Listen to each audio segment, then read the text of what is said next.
નમસ્કાર. ચાલો આજે મગજને થોડી કસરત કરાવીએ.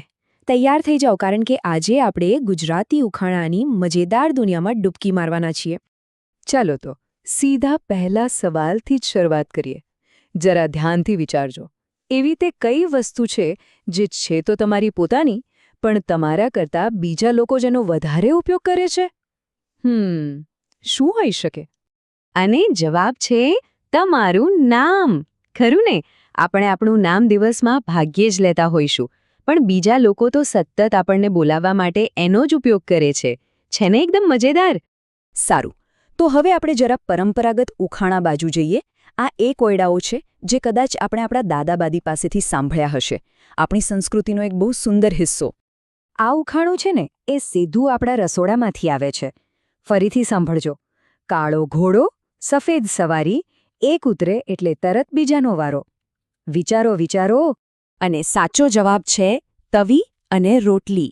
જુઓ, કાળી તવી એ જાણે કાળો ઘોડો અને એના પર શેકાતી સફેદ રોટલી એ સવાર. રોજબરોજની એક સામાન્ય ક્રિયાની કેટલી અદ્ભુત કલ્પના છે. ચાલો એક બીજો સરસ મજાનો કાવ્યાત્મક કોયડો જોઈએ. કલ્પના કરો કે એક આખી થાળી મોતીથી છલોછલ ભરેલી છે અને એ આપણા બધાના માથા પર ઊંધી મૂકેલી છે. અને એ બીજું કંઈ નહીં પણ આપણું વિશાળ આકાશ અને એમાં ટમટમતા તારાઓ છે. સાચે જ આપણા વડવાઓની અવલોકન શક્તિ કેટલી ગજબની હતી. આ ઉખાણું તો મને લાગે છે કે લગભગ બધાએ બાળપણમાં સાંભળ્યું જ હશે. એક એવી લાલ ગાય છે જે ખોરાકમાં લાકડું ખાય છે, પણ જેવું એ પાણી પીવે કે તરત જ મરી જાય. એકદમ સાચું. જવાબ છે આગ. અહીં જુઓ, આગ જેવી નિર્જીવ વસ્તુને એક ગાયનું રૂપ આપ્યું છે. બસ આ જ તો ઉખાણાની ખૂબી છે. ચાલો હવે પરંપરાગત વાતોમાંથી સીધા આજના જમાનામાં આવીએ. હવે વારો છે એવા ચતુરાઈ ભર્યા અને થોડા રમૂજી ઉખાણાનો, જેમાં મોટે ભાગે શબ્દોની જ રમત હોય છે. આ જરા આજના જમાનાનો સવાલ છે. ઘરમાં બે અલગ અલગ ફરમાઈશ આવી છે, તો હવે પત્ની સૌથી પહેલાં શું ચાલુ કરશે? ચા બનાવવાનું કામ કે કોફી બનાવવાનું? અરે ભાઈ, બીજું શું? ચા હોય કે કોફી, કંઈ પણ બનાવવા માટે સૌથી પહેલાં તો ગેસ ચાલુ કરવો પડે ને. આ તો સૌ ટ્રિક ક્વેશ્ચન હતો નહીં? આગળ વધીએ. એક એવો કયો ડ્રાઈવર છે જે બિનધાસ્ત ગમે ત્યાં ફરી શકે છે, પણ એને ક્યારેય લાયસન્સની જરૂર જ નથી પડતી? કોણ હશે? જવાબ છે સ્ક્રૂડ્રાઈવર. જોયું ને, અહીં ડ્રાઈવર શબ્દનો કેવો ચાલાકીથી ઉપયોગ થયો છે.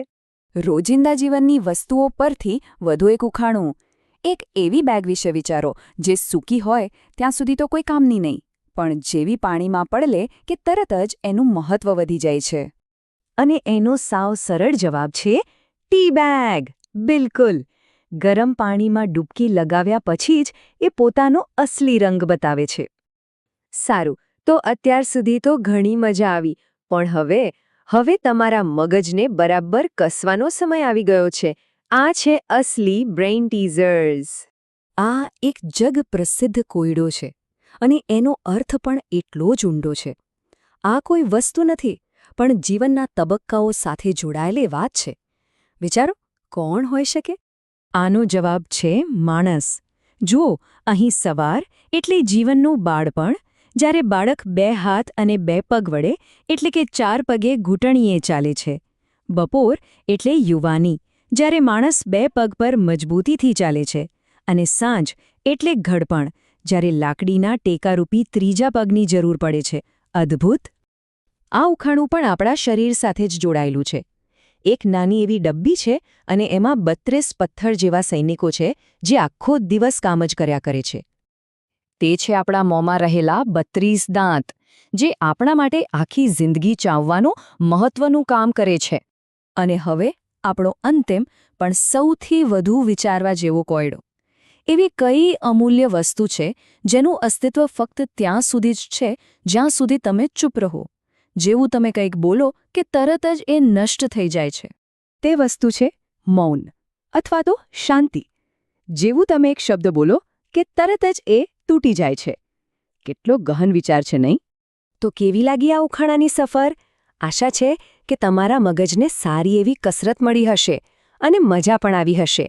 જો તમને ગમ્યું હોય તો ગુજરાતી સાહિત્ય ચેનલને સબસ્ક્રાઇબ કરવાનું ભૂલતા નહીં અને હા, આ ઉખાણા તમારા મિત્રો સાથે પણ શેર કરજો. ફરી મળીશું.